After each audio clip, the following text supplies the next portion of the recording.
CM Revanth కి మాజీ మంత్రి హరీష్ రావు సవాల్ విసిరారు. వెల్ఫేర్ టెండర్స్ లో 2000 కోట్ల స్కామ్ జరిగిందంటున్నారు మాజీ మంత్రి.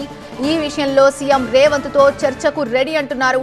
అన్ని కుంభకోణాలపై చర్చించేందుకు బీఆర్ఎస్ సిద్ధంగా ఉందంటున్నారు హరీష్ రావు.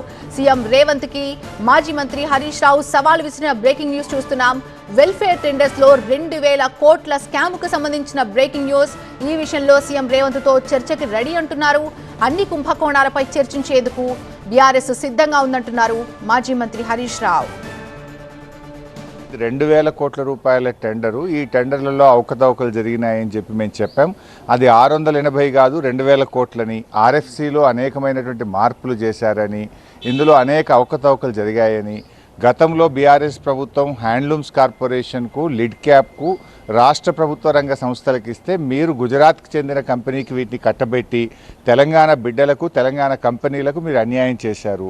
ఈ ఒక్క అంశం మీదనే కాదు, ఏ అంశం మీదైనా చర్చించడానికి అడ్లూరు లక్ష్మణ్ గారే కాదు, స్వయంగా రాష్ట్ర ముఖ్యమంత్రి రేవంత్ రెడ్డి గారిని రమ్మనండి, అన్నిటి మీద మేము చర్చించడానికి సిద్ధంగా ఉన్నాం. లక్ష్మణ్ గారు వస్తారా, మొత్తం స్వయంగా క్యాబినెట్ వస్తుందా, ముఖ్యమంత్రి గారు వస్తారా, రమ్మనండి, టీవీ9 స్టూడియోలో కూర్చుందామా, పబ్లిక్ పరేడ్ గ్రౌండ్స్లో కూర్చుందామా, లేదు ఎల్బీ స్టేడియంలో కూర్చుందామా, నేను రెడీ. ప్రజల సమక్షంలో, మీడియా సమక్షంలో అన్ని కుంభకోణాల మీద కూడా బీఆర్ఎస్ చర్చించడానికి సిద్ధంగా ఉంది.